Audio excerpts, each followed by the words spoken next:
let's go. And we're like, do I have leaves in my tea? Leaves?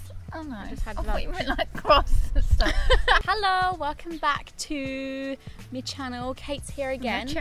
My channel. Kate's back because there's nothing new. The real reason I brought Kate today is because we're going to be talking about Universities. life after university, or maybe just education if you didn't go to unis, like school or college, anything that basically shifts you from... Look at that dragonfly. You scared me. It's huge. Life after uni is full of distractions, basically. Any kind of shift from some form of like structure and someone looking after you to just propelling yourself into the unknown of pressure and the real world, whatever that even means. Kate is a good example because I can't give like every piece of advice on this because I still live at my parents' house and I feel like you've got more years on your back. That sounds like a nice way of saying Nice. you're old. And you've seen like both sides of it, you know, finding a job that's right for you and also being out in the real climbing world. the ladder and all that jazz. Well, that's one thing with uni. Like you're in your own little uni bubble, and you feel so Safe. and on top of everything. Well, I wouldn't say safe because we had a lot of crits and stuff, so you're always getting like challenged and things. Yeah. But you feel quite comfortable, and when you come out, it's a bit like scary because you don't know how to judge yourself, how good you are at something when you come out into the real world. You know you could be really good when you're at uni, And then or everyone not so tells you you're good. Yeah, or not so good at something. But when you come out, you're like, how actually good am I? What job should I realistically. go for? There's so much stuff I should do. And as well with me, I don't know with you, I felt I didn't have much guidance for when I came out of uni. They kind of just Open the doors like, there you go. Yeah, their last goal is to get you a good grade, and then as soon as that's done, they're like, oh, I'm done with you now, sort of thing. Luckily though, I had a course that my last year did. It was like what we did after we finished our dissertation. Oh, okay. In the last 3 months, where they get you to do a 3-year plan, which was really good. I feel like most unis should do that, but we only were able to do that because we did the dissertation at the beginning of the year, so we had this big space to do it. Whereas all the other side of the year were doing dissertations. It was such a good idea. So they try and get you to do a 3-year plan, but at the same time, who actually sticks to that? They're just doing it to get a good grade, probably. But I think we did do something like that, but it's quite hard to kind of know. Yeah, they get you to write your CV out, and they mark it. And then what your plan is, like have you done research about whether that's a realistic plan, like what your long-term goal is.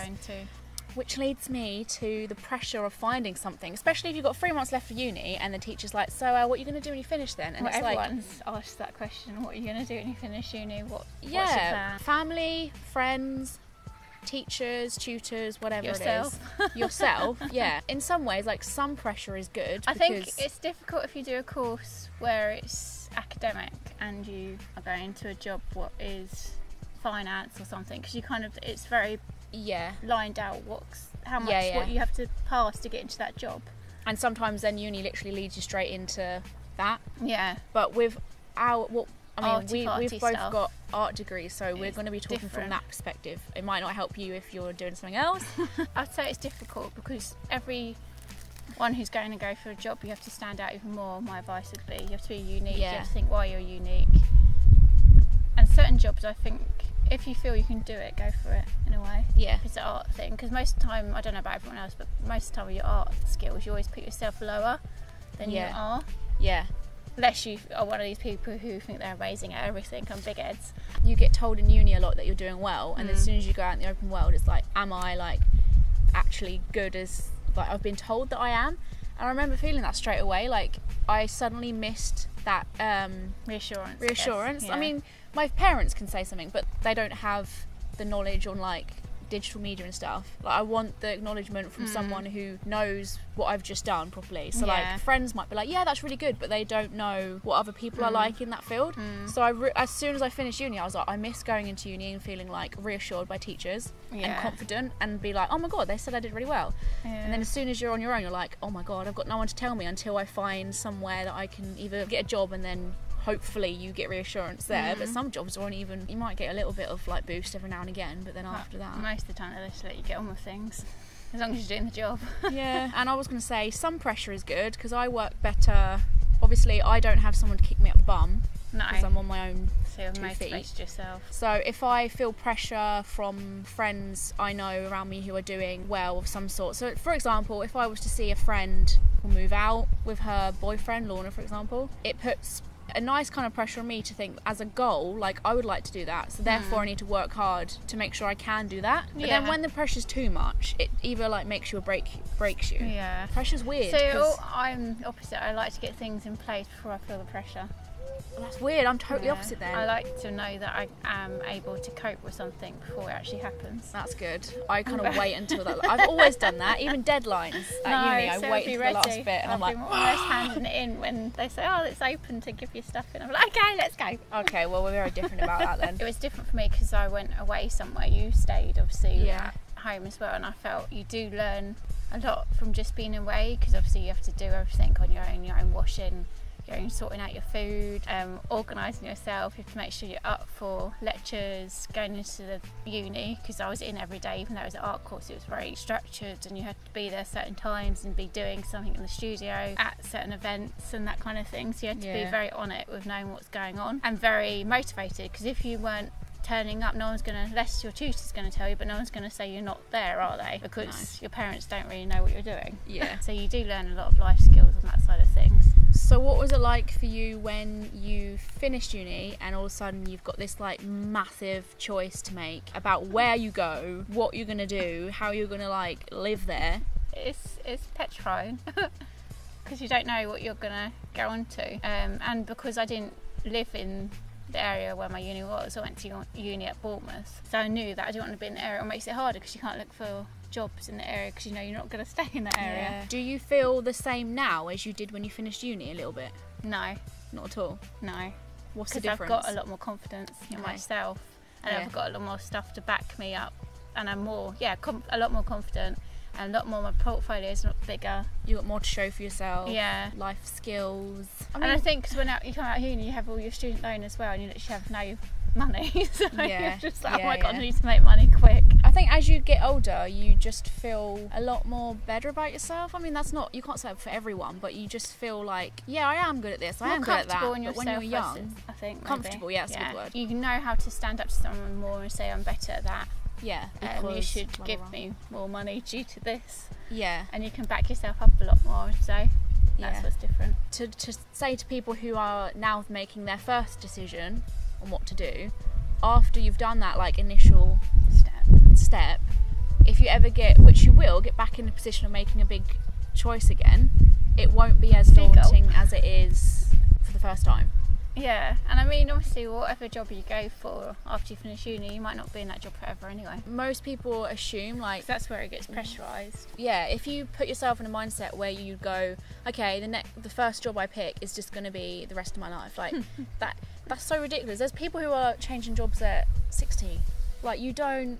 Have to stick at something like that, especially in the art world, I would say. And also, even if you do a job that isn't what you had hoped before you went to uni that you would do, you're still going to gain confidence from that. You're not going to feel as scared about getting another one because you gain confidence and you grow and you blossom into just a fine independent woman who doesn't need no stress. Oh my goodness. Okay. If you get more pressure from people to make a good first choice, you're going to end up making a bad choice. Yeah, because you rush into something. Yeah, because you're just like, oh my god, this looks perfect, and then you didn't really think about it, and then you're just like, oh, what have I done? You might even go for something that you probably shouldn't have gone for, and you go for the interview, and then they basically completely make you feel awful. Yeah, maybe it might just have like the word media in it, and you're like, oh yes, I took, but you didn't like properly look into like and then the they like ask you questions or you don't have a clue. Yeah, and it's good as well to think you don't have to jump into something straight away. If you want to like save up for a little while, because you've just gone to uni, it's cost a lot of money. You can do something just to keep yourself like occupied, and financially stable. I would say as well, a big tip as well, always link with everyone when you're at uni, because that's what I found hard when I got out. It sounds like you're in prison or something. When I finished uni, when I was released into the wilderness, I found there was not enough links to people, especially the art places. Might be different for you, but there's not enough links. You are stuck to what area to go in and who to ask and that kind of thing. Something my teacher told me, which I should have followed a bit better, was to keep a black book the minute you start uni, and every time they had a lecture or like someone visiting, it doesn't matter if you look like a little nerd at the end of the lecture, walk over to them, or even if it's during the lecture, you can get their name down and they give you their email. Write it down, because at the time you're just like, why would I want your email, like whatever. But if you have all those names and numbers of people that you met, when you have a project later on, or if you just want a job, you can find the balls, like call them up and be like, I've just graduated, I can literally just make you coffee while you do a project if you want. And then you get to watch them do a really cool project. Doesn't matter if you're making coffee for them. Like, if you like the subject that you were learning about enough, you wouldn't mind what you're doing. No. You just be in the environment and be like, this is cool, I get to watch them make a film, or... Yeah, exactly. But I remember she told us that and I was like, interesting. But then I only started doing that in the last year. But then at the same time, if you've got good tutors, they do keep...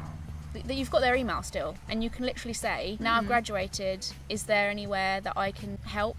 Is there someone who's in touch with the uni who needs, because people get in touch with, I don't know if they did this at yours, but the teacher would say, oh, this guy needs a camera operator for this project, but because you're doing your studies, you're like, I would love to do that, but I'm so busy. So it's better when they graduate. And fair enough, they're probably doing it because it's free, because you're a student.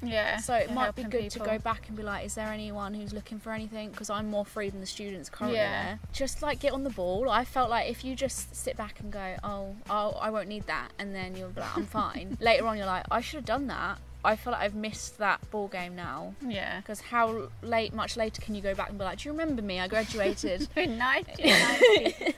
So in all, I think, don't take things so seriously. And try and link up with everyone is my massive tip. It's not what you know, it's who you know a lot of the time. I believe in that so much. There are people I know have got like hugely successful and live in like really well up areas because they had a friend who was like, oh, I need someone for this job opportunity, and then you can have just one eye look at your work and be like, just one eye, one pair of eyes, BDI, to see your work and change your life because they have the experience, the money, or they know a contact. It's the contact's contact. Or sometimes it's your personality. They're like, oh, your work's amazing, but your personality will sell it. You never know what's around the corner in life. And it's getting really preachy. I just think we're told to have this like 5-year plan. Some people it works perfectly fine, but even if you did have a 5-year plan, sometimes that can just flop, and that can make you feel worse than if you didn't have a plan in the first place, because you're so frustrated. With plans, sometimes life changes anyway. You could get ill, someone could get ill, you'd have to move, whatever. So you should have guidelines, but then don't get worked up on it if it does change. I would say, and just see everything as a kind of learning curve, and take everything that happens as sort of a lesson and a reason, without sounding hippie-ish. What else can you do, really, other than saying that? What, you're just going to be miserable about it? Like, that's the best thing you can do. And even if I'm still going, even if you end up doing something for so long that you didn't like, that wasn't wasted time, because you learnt from that you didn't like that because of XYZ. I'm not going to go back and do that again. Or even if you didn't like it, you might have gain skills from it anyway. You can still have it on your CV, and you still gained experience from it. Surely you'll be a different person when you first started to when you finish something. I think as long as you're doing whatever you're doing now, you're happy, even if maybe it doesn't have a career behind it, or if you're not on a career ladder, if you're enjoying what you do, and you're able to support yourself as well, isn't it? Then I don't see anything wrong with that. Just stay happy, positive. Focus on the now. It's all. I feel like this generation is all about living in the moment. Back in the day, it was not like that. Really? I do like to know that I feel quite secure for the future in certain respects. Not too far in the future, but always have a backup plan. Sure. Go for it. Life is for living. It is also okay if your plan and what you want to do is so different to everyone else's around you, because that makes it unique, doesn't it? You might say, well, actually, I just want to support my family, like, even if it's doing something that is a little bit like meh, but brings in the money, because that's what makes you happy, like looking after those people in your life, and everyone else is out just living their best life as young people and being like, oh, I'm enjoying my life and I'm paying for all these holidays. If that's not you, that's okay. Well, everyone's different and everyone's not going to have the same things that they want to do, are you? No. What would you say to someone who wants to change the position, because you're a good person to talk about that? God. And maybe they might say, well, I'm not happy, I don't like what I do, I actually hate my job, like, where do I go from here? I would say make sure you feel secure first before you take any drastic actions, because you don't want to do something and then be like, oh my God, I've already messed this up. Yeah, make sure you feel supported, like financially and even every other way, isn't it, mentally. Make sure that is your final decision that you want to do. Yeah. And have people, if you can, around you to support you with the decision. Yeah, and just go for it. I guess that kind of goes into our long-term thing where I was like, it's okay after uni to do something a little bit like rough, to get to the end point of doing something a bit more risky because you've got the money to do it. And it's also okay to do the thing you did at uni for free for a little while if you have to, just because you enjoy it and just because you don't know how well it would do as a business. So yeah, that's all. Let me know if you have any questions on this and if we missed anything. Put them in the box. I'd like to know your thoughts. Thank you very much for watching. Subscribe to my channel if you haven't already to be notified every time I make a brand new video. And join me on social media. See you later.